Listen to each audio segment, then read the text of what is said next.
A king so powerful, he built monuments to last 1,000 years.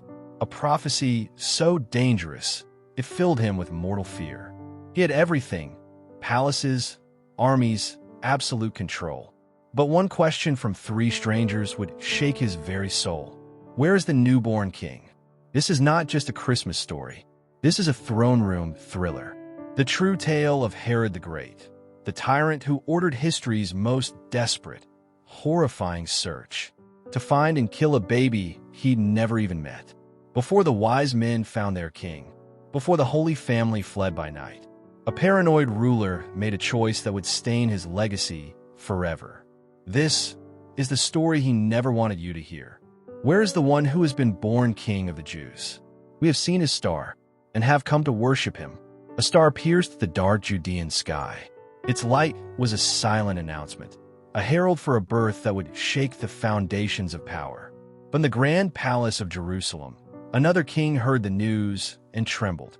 Herod the Great, a king built by Rome, a ruler of magnificent cities and monstrous fears.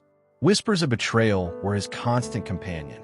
And now, a new whisper arrived on the desert wind. Strangers from the east, wise men, they asked a question about a newborn king. That question spread through Jerusalem like wildfire. Priests murmured over ancient prophecies. The words "born king of the Jews" echoed in the marble halls, igniting Herod's deepest terror. What if this child is the one? What if this star marks the end of me? Determined to snuff out the threat, Herod's heart turned to stone. He crafted a cunning, terrible plan. But what he could not see, what his rage blinded him to, was that his own cruelty was about to become a page in a story written long before his birth. A story of light that no darkness could ever put out. He was the most powerful man in Judea. He built wonders of the world.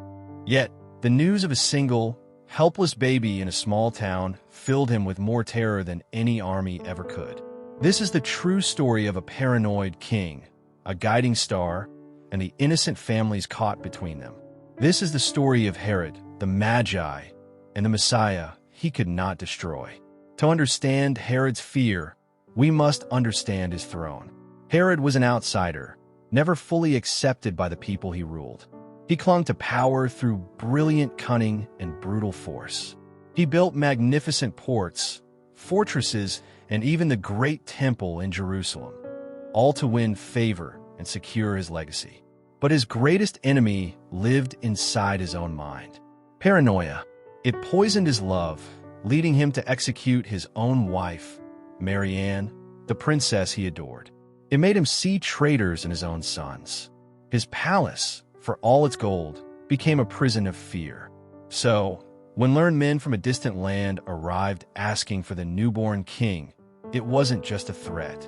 It was his deepest nightmare, walking through the front gate. Herod met the Magi with a mask of kindness.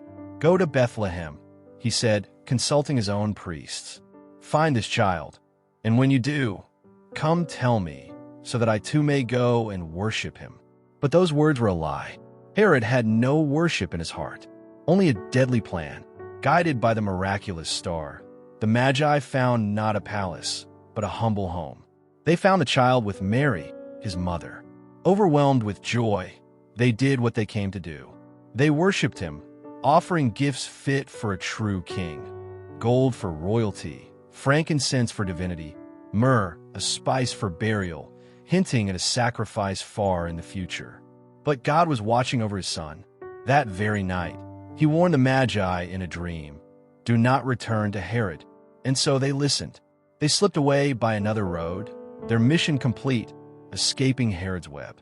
When Herod realized he had been tricked, his rage exploded. If he could not find the one child, he would destroy them all. He gave a horrifying order: kill every baby boy in Bethlehem 2 years old and younger. Soldiers descended on the peaceful town.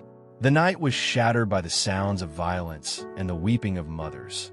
A weeping so deep, the prophet Jeremiah said it was Rachel crying for her children, refusing to be comforted. But once again, God's plan was steps ahead. An angel had also warned Joseph in a dream, "Take the child and his mother and escape to Egypt. While Herod's soldiers marched, the Holy Family was already safely fleeing. Herod's violence, meant to kill the Messiah, instead fulfilled the very prophecies he feared. Herod's story ends as it began, in fear and cruelty.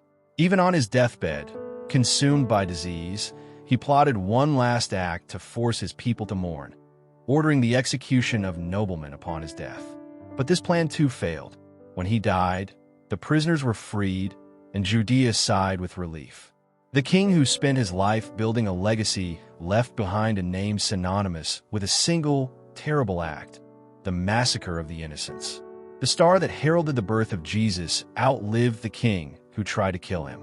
Herod's palace lies in ruins, but the hope born that night in Bethlehem changed the world forever. This story shows us the tragic end of power without conscience and the unstoppable light of a love that came to save. Did this story move you? The battle between a king's fear and heaven's hope is one of history's most dramatic moments. If this story gave you chills or made you think, do us a huge favor. Hit that like button. It helps this channel more than you know. Want to journey deeper into these incredible true stories? Subscribe and tap the bell so you never miss an episode. We bring the Bible's most epic tales to life every week. Now, we'd love to hear from you in the comments.